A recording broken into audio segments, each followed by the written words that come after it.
La Bible nous dit là quelque chose à faire, que tout enfant de Dieu doit être capable de faire. La Bible donne ce droit qu'aucun démon ne peut contester.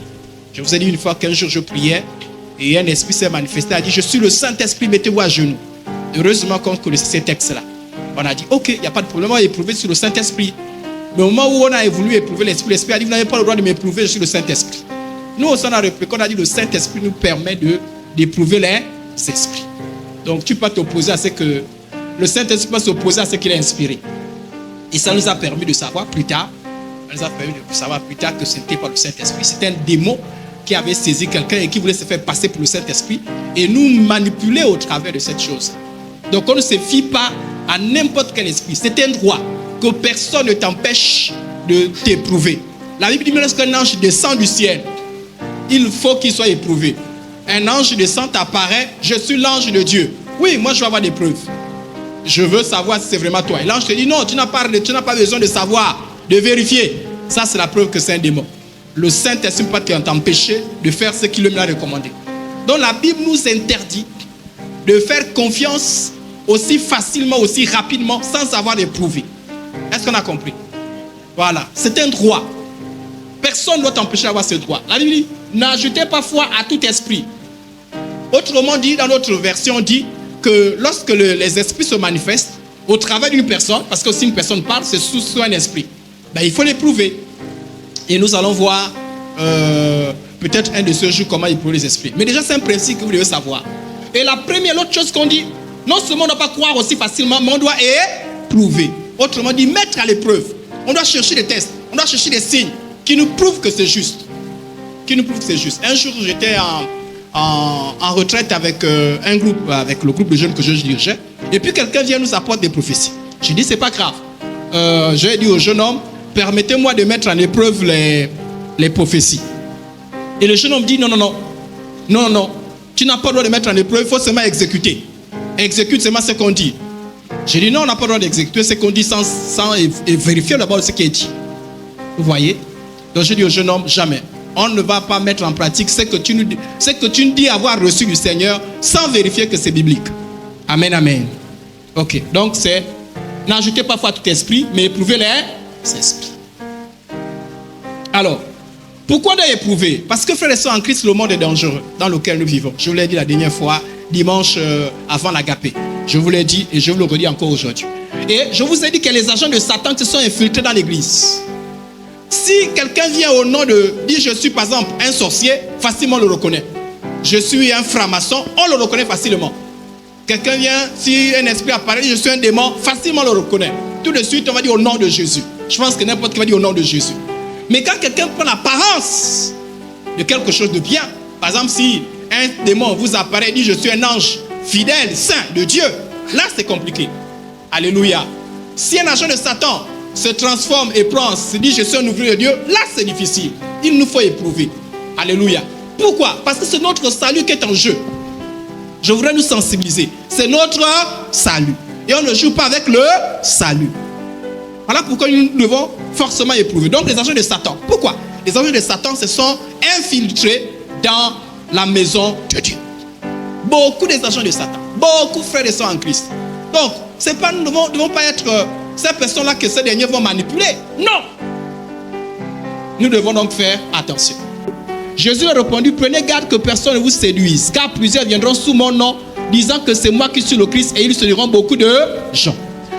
Matthieu 24, 24, car ils se lèveront de faux Christ et de faux prophètes. Ils feront des grands prodiges et des miracles, au point de séduire, si c'était possible, même les élus.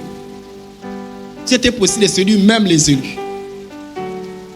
Comment reconnaître ces faux ouvriers de Dieu? La Bible dit: c'est à leurs fruits que vous les reconnaîtrez. La Bible a donné ce sur quoi on doit reconnaître les faux. La Bible n'a pas dit c'est leur capacité de faire les miracles qu'on va les reconnaître. C'est leur capacité à guérir, comme ça on va les reconnaître. Non, la Bible dit qu'on les reconnaît par leurs fruits. Et je n'ai pas voulu faire un enseignement là-dessus. Peut-être qu'un jour on reviendra dessus. Il y a beaucoup de signes que la Bible donne. Mais nous abandonnons ces signes-là, disons non, c'est pas ça le plus important. Le plus important, ce qui m'importe, c'est qu'ils soient capables de faire des miracles ou de faire des prodiges. Or, c'est sur cette base-là que la Bible dit que c'est cette base-là qui va attirer les gens. Et nous, on veut les juger à partir de cette base-là. Je pense qu'on a compris. La Bible dit, comment ils vont faire pour attirer les gens? mais sur la base des miracles et des prodiges. Ou des signes et des prodiges. La Bible dit c'est par là qu'il va attirer les gens. Et la Bible dit c'est pas par là qu'il faut les discerner. Les signes et les prodiges ne peuvent pas nous aider à discerner si quelqu'un est faux ou vrai. La Bible dit pas ça. La Bible dit ça leurs fruits. Vous voyez leur comportement, leur histoire, leur témoignage, leur motivation. C'est par là qu'il faut les reconnaître. Mais nous disons, non, on n'a pas besoin de ça. Ce qui nous importe, c'est les prodiges. Voilà ce qui amène les gens dans l'erreur. Parce qu'ils ont laissé Dieu. Ils disent, Dieu, non, tu n'as pas suffisamment réfléchi. Nous, comment tu vas dire comment le reconnaître seulement par les fruits? Pour savoir si c'est un vrai homme de Dieu, il faut que soit capable de faire les miracles et les prodiges. C'est tout. Le reste, ça nous importe peu. Dieu n'a pas dit ça. Dieu a dit, ça a leurs fruits. Si les fruits ne sont pas bons, ben leurs miracles et les prodiges, il faut les vomir. Si les fruits sont bons, ben Dieu est capable de faire des miracles et des prodiges. Alléluia. Voilà. Et il y a beaucoup de fruits. Et la Bible donne donc ces fruits qu'on doit produire. Et ces fruits, ces signes qui nous montrent qu'attention à faire au faux. Mais parfois nous voyons ces signes-là. Parfois nous voyons les signes. Mais nous voulons fermer les yeux. Pourquoi? Parce que nous suivons. D'ailleurs, donc comment reconnaître les faux hommes de Dieu? Jésus a donné la réponse. Vous les reconnaîtrez, c'est à leurs fruits. À quoi? Est-ce qu'on a dit miracle? On n'a pas dit miracle. C'est à leurs fruits qu'il faut les reconnaître. Alors, parfois il est difficile de les reconnaître. Là, je vous donne un conseil. Jésus donne une parabole. On va voir la parabole ensemble. Jésus dit ceci. Il leur proposait une autre parabole et il dit: le royaume des cieux est semblable à un homme qui sème, qui a semé une bonne semence dans son champ. Mais pendant que les gens dormaient, son ennemi vint sainement de l'ivraie parmi le blé et s'en alla. Lorsque l'herbe eut poussé et donné du fruit, l'ivraie parut aussi. Donc, quelqu'un sème une bonne plante, vous imaginez, il sème l'arachide, et quand il revient, ben, il n'y a pas que l'arachide. Il y a la mauvaise herbe et la bonne herbe. Bon, le problème avec l'ivraie, bon, moi je connais pas l'ivraie et le blé, c'est que à ceux qui connaissent ces plantes-là disent que lorsque c'est petit, vous n'arriverez pas à faire la distinction entre ce qui est l'ivraie et ce qui est le blé. Donc c'est difficile.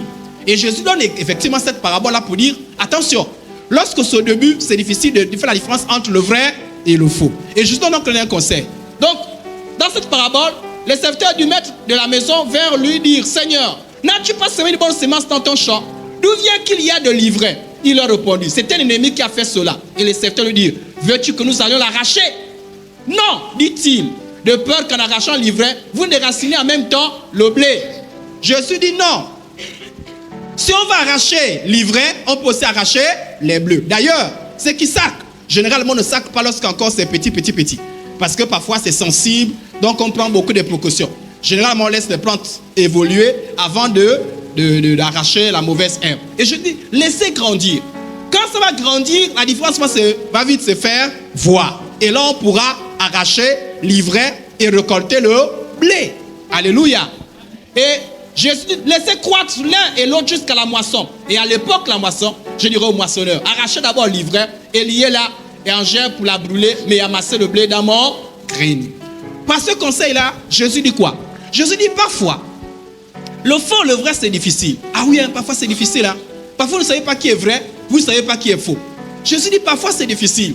Et là, il y a un conseil qui suit, il y a 1 Corinthiens 4, 5. C'est pourquoi ne jugez de rien avant le temps, jusqu'à ce que le Seigneur, qui mettra en lumière ce qui est caché dans les ténèbres et qui manifestera les desseins des cœurs, alors chacun recevra de Dieu la louange qui lui sera due. Là, il dit, on ne peut pas, c'est difficile ici, venez vous dire, je fais la liste des faux hommes de Dieu. Tel forme de Dieu, c'est difficile. Parce qu'il se peut même que dans la liste des faux là, qu'on mette le nom de vrai. Il se faut que dans la liste des vrais, qu'on mette le nom de faux. Donc de façon générale, c'est difficile, frères et sœurs en Christ. Difficile de faire la liste qui est vrai, qui est faux. De façon générale, la Bible dit, laissez. Dieu viendra mettre de l'ordre. Ça embête, parce que, mais qui est faux, qui est vrai, qui fait la magie, qui fait le trafic, on ne sait, parfois c'est difficile. Parfois, bon, surtout les nouveaux convertis, parfois ils ont du mal à faire la différence. Et c'est difficile. La Bible dit, laissez croître. Ne jugez pas. Mais je vous donne le conseil. Ça veut dire, ne jugez pas. La Bible donne quand même des choses à tenir. Amen. Voilà. La Bible dit, ne jugez pas. Ce n'est pas vous de faire la liste. Je ne sais pas. Oui, j'ai fait ma liste. Parce que je vois sur les réseaux sociaux. Les gens, liste 2. Et parfois, vous êtes embêtés qu'on mette dans la liste là le nom de quelqu'un que vous estimez. Hein? Parfois, des gens, même lui là. Bon. C'est quelqu'un qui a fait sa liste. Chacun aussi a sa liste. Voilà, chacun en fonction de ce qu'il voit et ce qu'il comprend fait sa liste. Ça c'est personnel. Maintenant, qu'est-ce qu'il faut faire? La Bible dit, laissez. On n'est pas là pour juger. Par exemple, n'attendez pas ça que je viens de vous dire, frères et sœurs en Christ, je vais mettre la liste des faux pasteurs, je ne vous ferai pas ça. Parce que peut-être que là-bas, on va faire une liste que moi, non, on va se retrouver dans la liste des faux. On ne sait pas. Et je ne sais pas, peut-être vous, je ne sais pas dans quelle liste vous me classez. J'espère que la liste est vraie. C'est peut-être parce que vous êtes là. Ah oui, on ne sait jamais. Hein? Alléluia. Alors, donc, maintenant, pas besoin d'avoir peur. Si on n'arrive pas à distinguer qui est vrai, qui est faux, pas besoin d'avoir peur. Pourquoi? Parce qu'en fait, ne peuvent tomber dans leur piège que ceux qui n'ont pas l'amour de la vérité. La Bible dit que ceux qui suivent, ceux qui tombent dans le piège des faux, c'est les gens qui n'ont pas l'amour de la vérité. On va lire ensemble. Thessaloniciens chapitre 2, verset 9 à 10. L'apparition de cet impie se fera par la puissance de Satan, avec toutes sortes de miracles, des signes et des prodiges mensongers, et avec toutes les séductions de l'iniquité, pour ceux qui périssent, parce qu'ils n'ont pas reçu l'amour de la vérité pour être sauvés. C'est bon, on a compris? La Bible dit que ces faux pasteurs-là, ces faux apôtres, ces faux prophètes vont avoir qui comme proie ceux qui n'ont pas l'amour de la vérité. L'amour de la vérité, c'est quoi? C'est la motivation qui te pousse à l'église. Si c'est que te pousse à l'église, d'abord, c'est la délivrance. Si c'est la guérison, si c'est les choses de la terre, alors tu es en erreur. Tu vas tomber dans leur piège.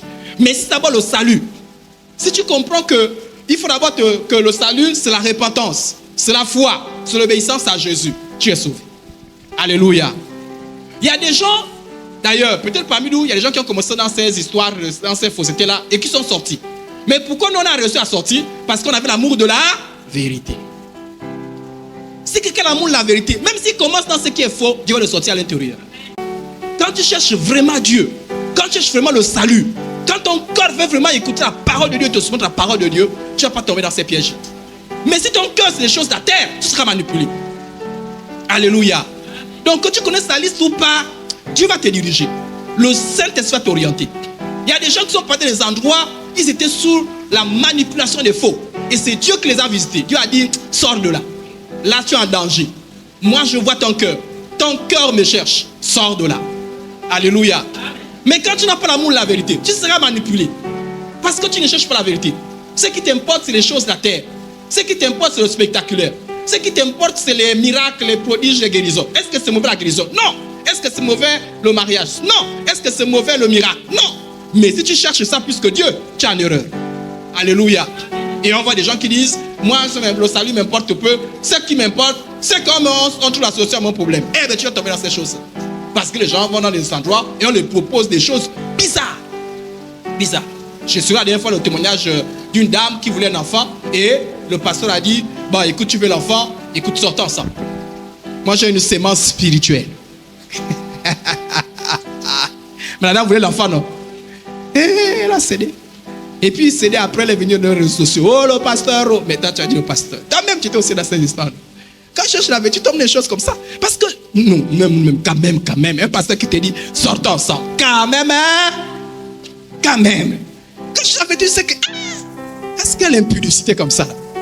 Alléluia. Donc, c'est l'absence de l'amour de la vérité qui mène les gens dans les faux. Quand tu as l'amour de la vérité, quelqu'un peut. Moi, je crois qu'il y a des gens qui sont dans les endroits faux. Nous parlerons plus tard des sectes. On ne peut pas aussi établir de façon exacte la liste des sectes. Bien entendu, aujourd'hui, quand même, on sait qu'il y a des endroits où tu es là-bas, mon Dieu, tu es en danger. Et il y a aussi des endroits, peut-être qu'on n'y pense pas, mais à l'intérieur des choses, on peut faire la liste exhaustive. Mais si tu cherches Dieu, le Seigneur va se révéler à toi. Et il y a même des gens peut-être qui sont partis par erreur avant qu'ils ne prennent conscience. Puisqu'ils cherchent ma Dieu, je pense que le Seigneur sera les sauver. Amen. Voilà pourquoi la Bible dit ceci, le verset que j'ai sauté. Alors, Philippiens chapitre 1, le verset 16, verset 18. Ceux-ci agissent par amour, sachant que je suis établi par la défense de l'évangile. Tandis que ceux-là, animés d'un esprit de dispute, annoncent Christ par des motifs qui ne sont pas purs. La Bible dit que c'était un prêche Christ avec amour. Vraiment, leur vie c'est Christ. Leur objectif c'est Christ. Ils n'ont pas d'autre objectif. Mais la Bible dit qu'il y en a d'autres, ce n'est pas Christ qu'ils cherchent.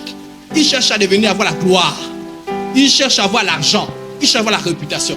Mais la Bible, l'apôtre Paul dit, certains annoncent Christ par des motifs qui ne sont pas purs.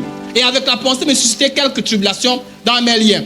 Qu'importe, de toutes les manières, que ce soit pour l'apparence, que ce soit sincèrement, Christ, la suite, certainement n'est pas bien, mais on dit Christ n'est pas moins annoncé. Dans tous les cas, même ceux qui annoncent Christ avec la fausseté là, quand même quelqu'un attend Christ.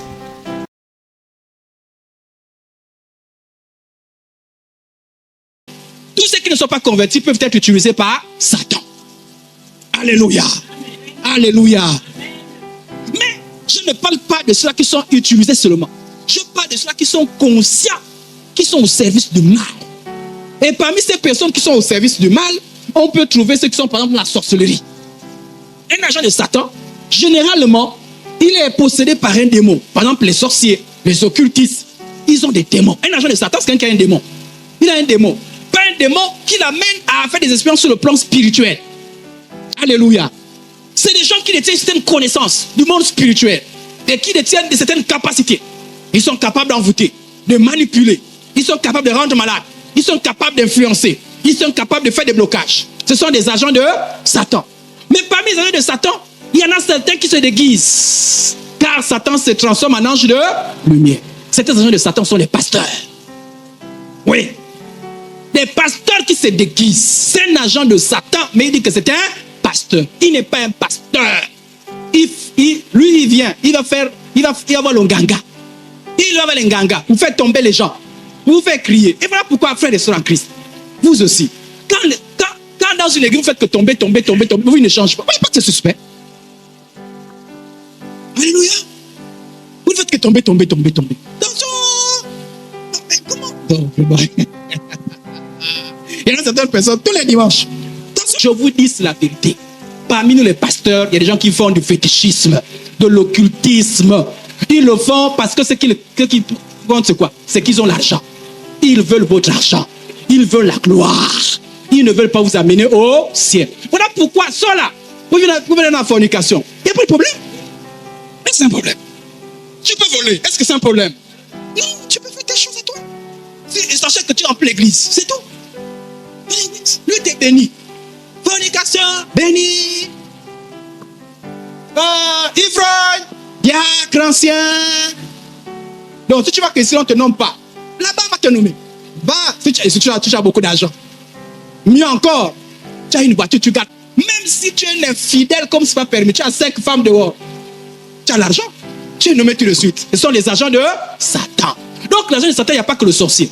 Pourquoi je dis qu'il faut faire attention avec ces gens-là? Parce que la même manière que les sorciers amènent la malédiction, et aussi amènent la malédiction. Ah oui. Parfois, ils tuent parfois ils tuent leurs fidèles. Ah oui. Ils causent beaucoup de divorces. Ils causent beaucoup de dégâts. Ils se nourrissent spirituellement de vous. Et quand ils sont en contact avec les démons dont ils font les cultes, c'est vos noms qu'ils amènent. Certains même parfois vous prennent pour vous baptiser dans leurs rivières fétiches. Oui, ils ont des rivières là-bas parce que leurs démons parfois c'est des esprits de sirènes. Ce n'est pas un vrai baptême qu'ils vous donnent. C'est un faux baptême qui va vous détruire. Ouvrez les yeux, frères et sœurs en Christ. Le monde devient dangereux. Le monde devient... Les agents, quand c'est sorcier, occultistes, on le retrouve. Mais ça sont déguisés. Déguisés. Ils deviennent pasteurs. Ils parlent. Faites attention. Ne courez pas n'importe comment. J'avoue que c'est difficile aujourd'hui. Parfois, tu ne sais même plus, il faut aller prier. Tu ne sais même pas. Ils sont nombreux. Ils font la magie. Et ils ont des réseaux. Hein. Ils sont en réseau, frères et sœurs en Christ. C'est des réseaux de pasteurs. Mais faites attention. Faites attention. Donc, il y a des agents de Satan. L'agent de Satan a besoin de l'évangile. Vous prêchez l'évangile à un agent de Satan. La dernière fois, le pasteur vous a donné comment on prêche les agents. Maintenant, je vous donne l'attitude qu'il faut avoir vis-à-vis d'un agent de Satan. On va prendre quelques exemples. Voilà par exemple Acte 8, verset 13. Simon le magicien. Voilà quelqu'un. Ce qu'on vous dit là, ce n'est pas seulement de notre époque. Depuis quand l'église a commencé, ces choses existaient. Voilà un monsieur, l'église commence. Les chrétiens se réunissent. Et lui vient s'infiltrer parmi les chrétiens. On l'appelait Simon lui-même cru. Ah, j'ai oublié le premier. Au début, on l'appelait Simon le grand. La grande puissance. Aujourd'hui, on va dire Faya, Bishop, Tri-Bishop, Quadri-Bishop. Voilà pourquoi même parfois nous les pasteurs ne nous respectent même plus parce qu'on n'a pas les mêmes noms que les gens du dehors là. Ah oui, moi je vous connais, hein, vous les fidèles. Vous respectez les gens du dehors là-bas, vous les Tri-Bishop, les Quadri-Bishop. Votre pasteur, vous ne le respectez pas. Parce que votre pasteur ne fait pas tomber tous les jours. Alors vous respectez toutes ces choses-là. Donc, lui, on l'appelle la grande puissance. Mais sauf que sa grande puissance était due à la magie.